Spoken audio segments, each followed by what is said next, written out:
الحمد للہ کفا وسلام علی عبادہ الذین اصطفى اما بعد قال اللہ تبارک وتعالی فی کلامہ المجید والفرقان الحمید بعد اعوذ باللہ من الشیطان الرجیم بسم اللہ الرحمن الرحیم وَإِذَا مَرِضْتُ فَهُوَ يَشْفِينِ عن سعد بن مالک رضی اللہ تعالی عنہ قال سمعت رسول اللہ صلی اللہ تعالی علیہ وسلم یقول هل ادلکم على اسم اللہ الاعظم الذي اذا دعی به اجاب واذا سئل به اعطى الدعوة التي دعا بها يونس حيث ناداه في ظلمات الثلاث لا إله إلا أنت سبحانك إني كنت من الظالمين فقال رجل يا رسول الله هل كانت ليونس خاصة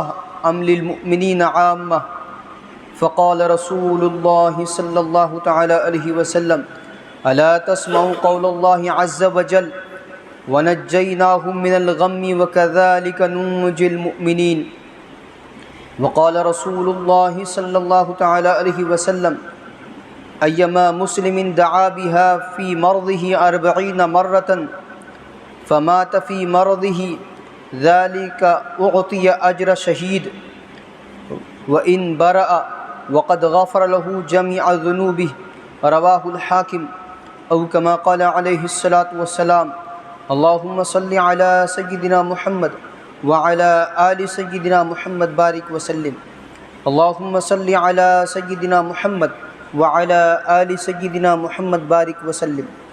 اللهم صل على سيدنا محمد وعلى آل سيدنا محمد بارك وسلم معزز سامعین کرام، ملت اسلامیہ کے عزیز نوجوانوں، بزرگان ملت، گزشتہ کئی ہفتوں سے الحمدللہ یہ سلسلہ چل رہا ہے کہ ہم مسنون دعاؤں کو سن رہے ہیں، سیکھ رہے ہیں، الگ الگ لائن کی، الگ الگ چیزوں کی دعائیں ہمیں سننے مل رہی ہے، سیکھنے مل رہی ہیں۔ انسانی زندگی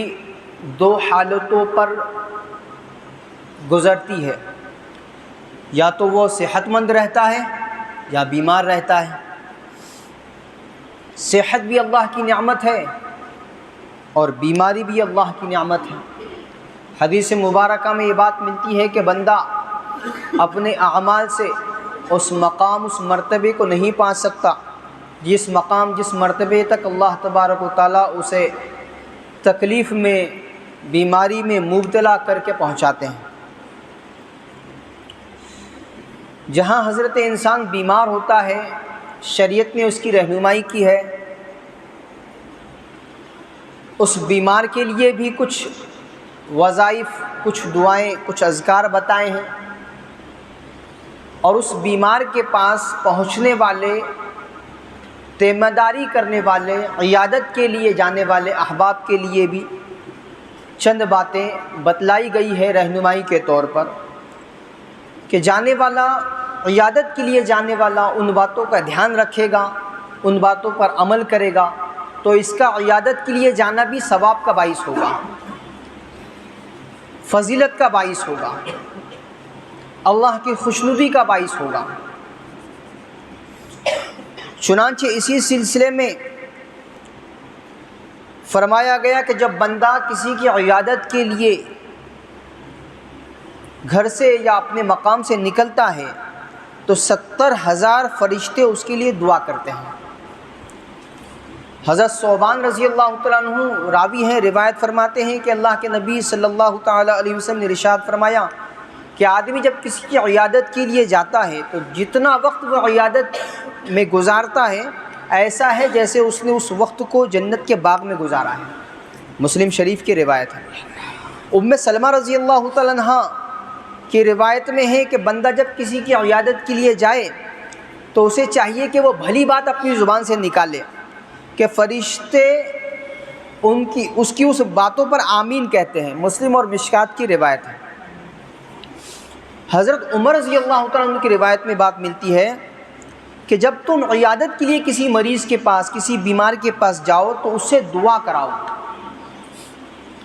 مریض کہتا ہے مجھے دعا میں یاد رکھو، میں اچھا ہو جاؤں، مجھے صحت مل جائے، اور یہاں ہمیں بتلایا جا رہا ہے کہ ہم مریض سے، اس بیمار سے دعا کی درخواست کریں۔ اس کی وجہ بتائی کہ مریض کی دعا فرشتوں کے مانند ہوتی ہے، مشکات ابن ماجہ کی روایت۔ جا کر کرنا کیا ہے تو اس بارے میں ہماری رہنمائی ہوئی ہے کہ جب آپ کسی مریض کی، کسی بیمار کی تیمہ داری کے لیے، عیادت کے لیے پہنچو تو اس کو تسلی کے جملے کہو، اس کے ساتھ ہمدردی سے پیش آؤ۔ حضرت ابو سعید خدری رضی اللہ تعالیٰ عنہ کی روایت میں ہے کہ اس کے عمر کے بارے میں اس کے دل کو خوش کر دو، جامع ترمذی کی روایت ہے۔ تم اس کی عمر بڑھا تو نہیں سکتے، لیکن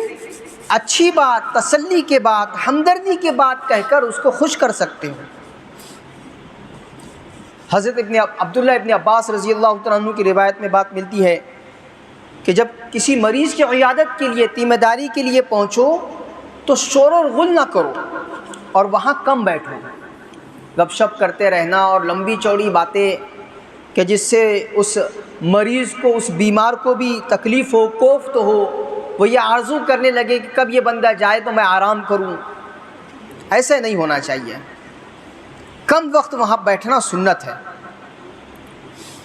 اللہ کے نبی صلی اللہ تعالیٰ علیہ وسلم کے معمولات بتلائے گئے ہیں، تیمہ داری کے معاملے میں، مزاج پرسی کے معاملے میں، بیمار کو دیکھنے کے لیے جانے کے معاملے میں۔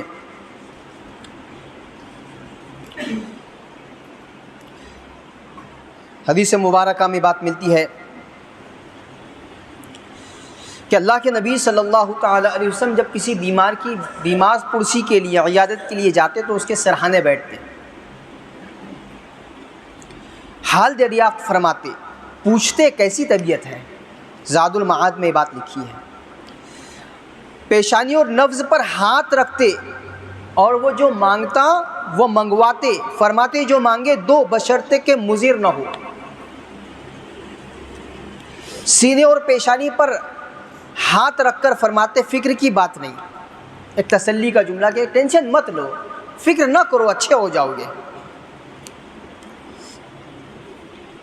ایسے ہی مسنون دعاؤں میں چند دعائیں مریض پر دم کرنے کی، اور کچھ دعا ہے جو مریض خود پڑھے، اس کو اس کا اجر ملے گا، ثواب ملے گا، فضیلت ملے گی۔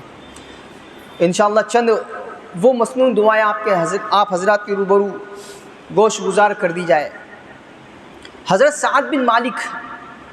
خطبے میں اس روایت کو پڑھا گیا، حضرت سعد بن مالک رضی اللہ تعالیٰ عنہ راوی ہیں، روایت فرماتے ہیں کہ میں نے اللہ کے رسول صلی اللہ تعالیٰ علیہ وسلم کو یہ ارشاد فرماتے ہوئے سنا، هل ادلکم علی اسم اللہ العظم الذی اذا دعی به اجاب و اذا سئل به اعطا، کیا میں تمہیں اللہ کا وہ اسم اعظم نہ بتاؤں کہ جس اللہ کے جس نام کے ساتھ، جس اسم اعظم کے ساتھ جو اللہ سے مانگا جاتا ہے اللہ عطا فرماتے ہیں، جو سوال کیا جاتا ہے اللہ پورا فرماتے ہیں۔ الدعوۃ التی دعا بہا یونس، یہ وہ دعا ہے جس کو یونس علیہ السلام نے مانگا، ہنا نادہ فی ظلمات الثلاث، جب وہ 3 اندھیریوں میں تھے، سمندر کا اندھیرا، مچھلی کے پیٹ کا اندھیرا اور رات کا اندھیرا، 3 اندھیریوں میں تھے۔ کیا ہے وہ جملے؟ لا الہ الا انت سبحانک انی کنت من الظالمین، یہ جملے ادا کرنے ہیں، یہ پڑھنے ہیں۔ فقال رجل، ایک صاحب کہنے لگے یا رسول اللہ هل كانت یونس خاصہ ام للمؤمنین عامہ، یہ جو جملے ہیں یہ یونس علیہ السلام کے ساتھ خاص ہیں یا تمام مومنوں کے لیے عام ہیں، سب پڑھ سکتے ہیں اس کو؟ فقال رسول اللہ صلی اللہ تعالی علیہ وسلم، تو اللہ کے رسول صلی اللہ تعالی علیہ وسلم نے ارشاد فرمایا، الا تسمعوا قول اللہ عز وجل، کیا تم نے اللہ تبارک و تعالی کا یہ قول، یہ آیت تم نے نہیں سنی؟ وَنَجَّيْنَاهُمْ مِنَ الْغَمِّ وَكَذَلِكَ نُنْجِي الْمُؤْمِنِينَ، ہم نے ان کو غم سے نجات دی، اس غم سے نجات دی، اور ایسے ہی ہم مومنوں کو نجات دیا کرتے ہیں۔ وقال رسول اللہ صلی اللہ تعالی علیہ وسلم، دیکھو اب آ رہی فضیلت کی بات، اللہ کے رسول صلی اللہ تعالیٰ علیہ وسلم نے ارشاد فرمایا ایما مسلم دعا بہا فی مرضہ 40 مرہ، جو بھی بیمار اپنی بیماری کے دنوں میں 40 مرتبہ اس تسبیح کو پڑھے گا، فمات فی مرضہ ذلک اعطی اجر شہید، اگر اس بیماری میں موت واقع ہے، مقدر ہے، دنیا سے جانا طے ہے اس مرض میں، تو فرمایا اس کو شہید کا اجر ملے گا یہ پڑھنے کی بدولت۔ وَإِن بَرَأَ، اور اگر وہ اچھا ہو گیا، صحت مند ہو گیا، تندرست ہو گیا، اس بیماری سے واپس وہ صحت کی طرف لوٹ گیا، وَقَدْ غُفِرَ لَهُ جَمِيعَ ذُنُوبِهِ، تو وہ اس حال میں تندرستی پائے گا، اس حال میں صحت پائے گا کہ اس کے سارے گناہ معاف ہو چکے ہوں گے۔ مستدرک کے حاکم جلد نمبر 1 حدیث نمبر 506۔ کتنی بڑی بات ہے، 40 مرتبہ پڑھنا ہے، اچھے ہو گئے تو پورے گناہ معاف، اور اگر جانا مقدر ہے تو شہید کا اجر ملے گا۔ حضرت عائشہ رضی اللہ تعالیٰ عنہ روایت فرماتی ہیں کہ اللہ کے نبی صلی اللہ تعالیٰ علیہ وسلم اس دعا کے ساتھ دم کیا کرتے تھے، تربت ارضنا ورقہ بعضنا یشفی سقمنا باذن ربنا، اس دعا کے ذریعے دم کیا کرتے تھے۔ ایسے ہی حضرت عبداللہ بن عمرو بن عاص رضی اللہ تعالیٰ عنہ فرماتے ہیں کہ اللہ کے رسول صلی اللہ تعالیٰ علیہ وسلم نے ارشاد فرمایا اذا جاء الرجل یعود مریضا، جب کوئی بندہ کسی مریض کی عیادت کے لیے پہنچے جائے، قال، تو اسے یہ کہنا چاہیے اللہم اشفی عبدک، اے اللہ تیرے اس بندے کو شفا عطا فرما، ینکو لک عدوا، تیرا یہ بندہ تیرے دشمن سے لڑے گا۔ جب یہ صحت مند ہوگا تو لازمی بات ہے، شیطان ہے، نفسانی خواہشات ہے، اللہ کی نافرمانی والے کام ہے، اس سے یہ فائٹنگ کرے گا، لڑے گا جب یہ صحت مند ہوگا۔ وَيَمْشِي لَكَ إِلَى الصَّلَاةِ، اور یہ نمازوں کی پابندی کرے گا، یہ نماز جایا آیا کرے گا، جب یہ صحت مند ہوگا تو نماز جایا آیا کرے گا، اے اللہ تیرے اس بندے کو شفا عطا فرما۔ یہ جملے ادا کرنے چاہیے، مسند احمد کی روایت ہے۔ تو یہ عیادت کے لیے پہنچنے پر دعائیں بتائی گئی ہیں کہ ان کو ہمیں اہتمام کے ساتھ، جب بھی ہمیں عیادت کے لیے پہنچے، کسی کی عیادت کے لیے جائیں تو ان جملوں کا اہتمام کرنا چاہیے۔ حضرت عائشہ رضی اللہ تعالیٰ عنہ فرماتی ہیں کہ اللہ کے نبی صلی اللہ تعالیٰ علیہ وسلم اذا دعا مریضا یقول، جب کسی مریض کی عیادت کے لیے پہنچتے تو ارشاد فرماتے اذهب البعث رب الناس اشفیہ انت الشافی لا شفاء الا شفاؤک شفاء لا یغادر سقما۔ اللہ تبارک و تعالیٰ سے دعا مانگی جا رہی ہے کہ جو تمام انسانیت کے پروردگار ہے کہ اللہ اس کو شفا عطا فرما دیجئے، آپ ہی کی شفا سے یہ صحت یاب ہو سکتا ہے، اسے شفا مل سکتی ہے، ایک ایسی شفا کہ جس کے بعد بیماری نہ لوٹے۔ یہ جملے ہیں، انہیں ادا کرنا چاہیے۔ حضرت ابن عباس رضی اللہ تعالیٰ عنہما کی روایت ہے کہ اللہ کے نبی صلی اللہ تعالیٰ علیہ وسلم نے ارشاد فرمایا من عاد مریضا لم يحضر اجلہ، ایک آدمی کسی مریض کی عیادت کے لیے پہنچا، اور ایسے مریض کی عیادت کے لیے پہنچا کہ جس مرض میں اس کی موت واقع ہونا مقدر نہیں ہے، فقال عنده 7 مرار، تو اسے چاہیے کہ 7 مرتبہ یہ جملے ادا کرے، اسأل اللہ العظیم رب العرش العظیم ان یشفیک الا عافاہ اللہ من ذلک المرض۔ جب بندہ یہ 7 مرتبہ جملے ادا کرے گا، اسأل اللہ العظیم رب العرش العظیم ان یشفیک، تو اس مرض سے اس کو صحت ملنی ہی ملنی ہے۔ سنن ابی داؤد کی روایت ہے۔ تو یہ جملے ہیں جب آپ عیادت کے لیے پہنچ رہے ہیں، کسی کی میزاج پرسی کے لیے جا رہے ہیں، کسی کی دیکھ بھال کے لیے پہنچ رہے ہیں، معلوم کرنے کے لیے پہنچ رہے ہیں کیسی طبیعت ہے، اب کیسا لگ رہا ہے، تو ان جملوں کو ادا کرنا چاہیے۔ حضرت عثمان بن ابی العاص ثقفی فرماتے ہیں انہ شکا الی رسول اللہ صلی اللہ تعالی علیہ وسلم وجعا یجدہ فی جسدہ منذ اسلم۔ یہ فرما رہے ہیں حضرت عثمان بن ابی العاص ثقفی کہ انہوں نے اللہ کے رسول صلی اللہ تعالیٰ علیہ وسلم سے اپنے جسم میں تکلیف کی شکایت کی کہ ان کا جسم بہت درد کر رہا ہے، جب سے انہوں نے ایمان قبول کیا ہے ان کے جسم میں بہت تکلیف ہے۔ فقال رسول اللہ صلی اللہ تعالیٰ علیہ وسلم، تو اللہ کے رسول صلی اللہ تعالیٰ علیہ وسلم نے ان سے ارشاد فرمایا، ضع یدک علی الذی تعلم فی جسدک، اپنے ہاتھ کو درد کے جسم میں جس جگہ پر درد ہے اس جگہ پر رکھو، وقل، اور یہ کہو، بسم اللہ ثلاثا، بسم اللہ الرحمن الرحیم 3 مرتبہ کہنا ہے، وقل 7 مرات، 7 مرتبہ یہ جملے کہو، اعوذ باللہ وقدرتہ من شر ما اجد واحاذر، میں اللہ تبارک و تعالیٰ اور اس کی قدرت کے ساتھ پناہ لیتا ہوں، اللہ کے نام اور اللہ کی قدرت کے ساتھ پناہ لیتا ہوں اس تکلیف کے شر سے جو میں محسوس کر رہا ہوں اور جس کا اندیشہ مجھے لگا ہوا ہے کہ یہ مجھے پریشان کر رہی ہے، تکلیف مجھے بہت زیادہ ہو رہی ہے، میں پناہ لیتا ہوں۔ 7 مرتبہ یہ جملے ادا کریں۔ ڈاکٹر عبدالحی عارفی رحمۃ اللہ علیہ احکام میت میں فرماتے ہیں، اس روایت کے بعد مسلم شریف کی روایت ہے کہ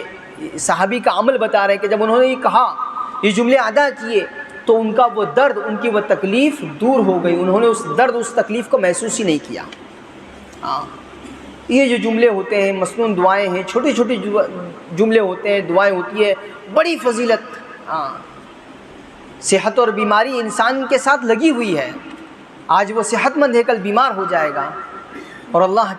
کی مرضی رہی پھر صحت یاب ہوگا، لیکن اگر وہ اپنے ان معاملے میں بیماری کے دنوں میں اللہ کو ان جملوں کے ساتھ یاد کرے، عیادت کرنے کے لیے جانے والا ان جملوں کو دہرائے مریض کے پاس، اور اس کے پاس بیٹھ کر یہ جملے ادا کرے، تو اس عیادت کرنے والے کو بھی فضیلت ملے گی۔ اور جو جملے یہ ادا کر رہا ہے، چونکہ یہ اللہ کے نبی صلی اللہ تعالیٰ علیہ وسلم کے زبان مبارک سے نکلے ہوئے جملے ہیں، تاثیر سے خالی نہیں ہو سکتے، فائدے سے خالی نہیں ہو سکتے، فضیلت سے خالی نہیں ہو سکتے، اثر سے خالی نہیں ہو سکتے، کہ آپ پڑھیں گے تو اثر ہونا ہی ہونا ہے۔ تو ہمیں چاہیے کہ ہم ان دعاؤں کے اہتمام کو ہم لازم پکڑ لیں، اہتمام کریں ان دعاؤں کا، جب بھی کسی مریض کی عیادت کے لیے پہنچے تو ان جملوں کو ہم ادا کرنے کہنے کی ہم کوشش کریں۔ اللہ تبارک و تعالیٰ عمل کی توفیق عطا فرمائے، اور ہمیں اپنی ساری زندگی اسوہ نبوی صلی اللہ تعالیٰ علیہ وسلم کے ساتھ گزارنے کی توفیق عطا فرمائے۔ اللہ کے نبی صلی اللہ تعالیٰ علیہ وسلم کی مبارک عادتیں، آپ کے زبان مبارک سے نکلے ہوئے مبارک جملوں کو اپنا ورد بنانے اور اپنی زبان سے انہیں ادا کرنے کی اللہ توفیق عطا فرمائے۔ وآخر دعوانا الحمد للہ رب العالمین، والصلاة والسلام علی سید الانبیاء والمرسلین صلی اللہ تعالیٰ علیہ وسلم۔